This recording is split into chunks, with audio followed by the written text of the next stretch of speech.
Welcome, Kunal. Welcome to the Plugged In Show. Thank So you. let's get started with your life prior to Snapdeal Jaspers. Sure. So I actually started my entrepreneurial journey when I was in college in the US. I started a detergent company in my final year of college, and out of my bedroom, out of my dorm room, and then we took that product to about 4,000 stores in the US, and just completely bootstrapped. We did a lot of couponing and sampling for that product, and that was where the realization came that couponing and sampling actually work. So fast forward a couple of years, there was a lot of action in retail happening in 2006, 2007, a lot of investment happening, and we realized that there was going to be the same problem that happens in most developed markets Right. in the retail sector, which was excess capacity getting built up in a short period of time, and then retailers get desperate, etc. So we saw the same problem happening in India. So we said, couponing and sampling could actually be a very effective way of driving customers and driving customer acquisition for these retailers eventually.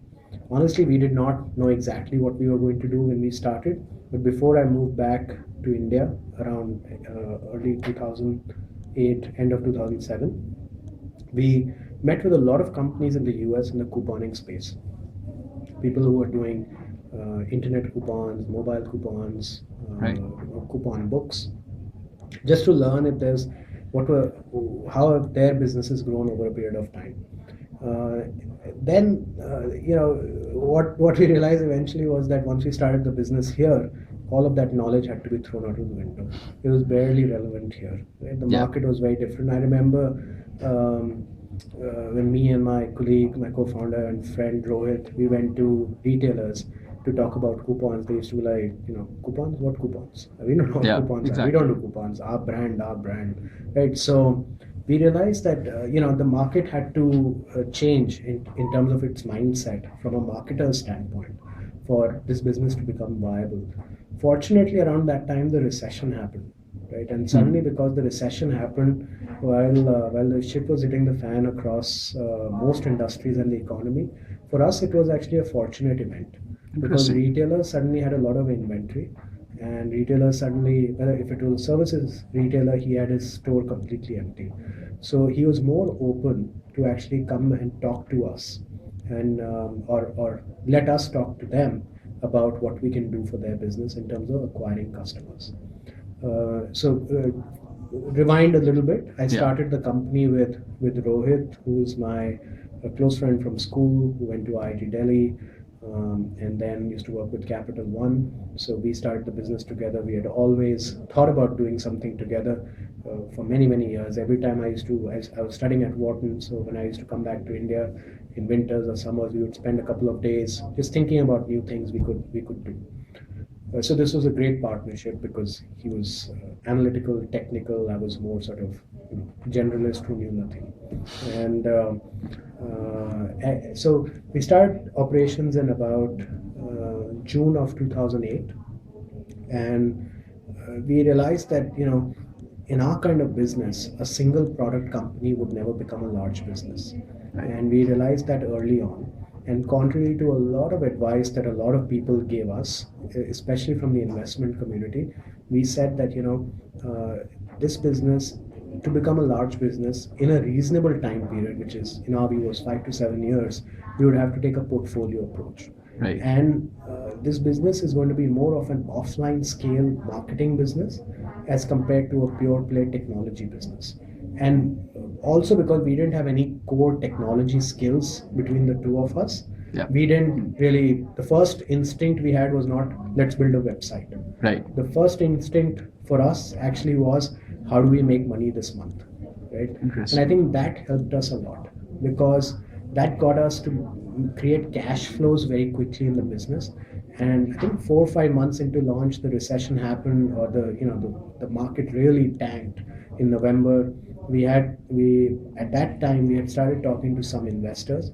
We had a lot of interest, but the market just completely dried up around November of 2008. Fortunately for us, we had hired some decent people, and those decent people were helping us keep the lights on through that time.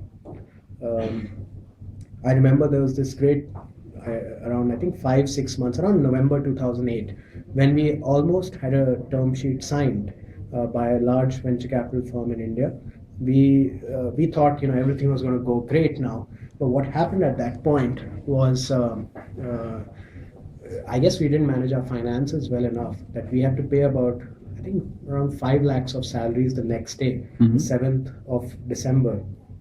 And we only had 53,000 rupees in the bank on 6th of December or 5th of December. And it was the moment of truth for our business, wherein we could have either said, screw this, let's go back to our great jobs, our fancy lives, and or we could have actually put in more money from our bank accounts and paid another month's salary, maybe 2 months' salary, etc. Fortunately, we did the latter, and I think since that day there was no looking back because our conviction got further strengthened. Yeah, that's when you kill the escape button, right? Yeah, yeah. There was no escape button after that, right? So, then business started taking off really well. I think one thing we did well was we invested in a fundamentally sound business, right? So whatever investments we were making were actually making money at the end of the month for us, right? And most of those investments were in people. And while we were making these investments in people, we were building a large network of merchants, which eventually 2.5 years hence is the core value of our business. It's the core enterprise value of Jasper. Right? We work with 50,000 plus retailers in various capacities to distribute their deals, discounts, etc. I'll talk more about that. But that's sort of the key value we built in the company. So how did you convince retailers to go through the couponing thing? Because like you said, it was too new for India. Yeah, no, it was literally danda marke, right? So because sometimes you just have to take the brute force approach. Right. So I remember when we first started, Rohit and I used to go to retailers and restaurants, etc., ourselves, and sometimes wait for an hour and a half for managers at restaurants to meet with us. And these were restaurants where we probably won't even pay to eat.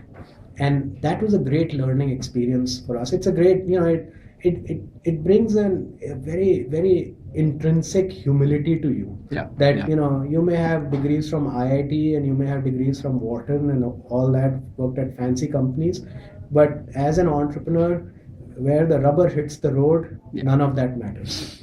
And I think that learning was very good for us. I think you learn a lot more about people. You learn a lot more about how you have to build the right business to succeed, right? And only then will the Sethji who's running a local merchant or a restaurant or a salon or a whatever shop will listen to you. You need to have the right product.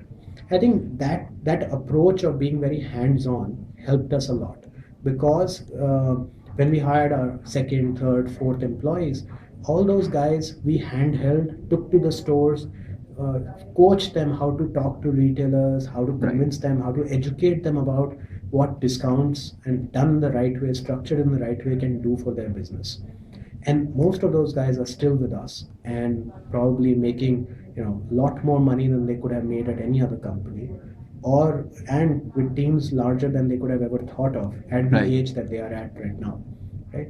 So one of the examples I often share is I think our second employee number 2, used to work in the checkout counter at Big Bazaar, scanning products, barcode scanning products, and he was making 12,000 rupees a month at that time, and as a temp staff, off role. Right. And we took him because frankly we were in a really rinky-dink office and no one else wanted to work with us right at that point. And I remember when my sister-in-law used to line up interviews for us from home, and we used to be in the office waiting for candidates to come, and our office was a basement in a residential community where there used to be parathas being made everywhere, all day and all that, right? And I remember that many people seeing that this is like a residential office, they used to just run away from outside. They won't even come inside.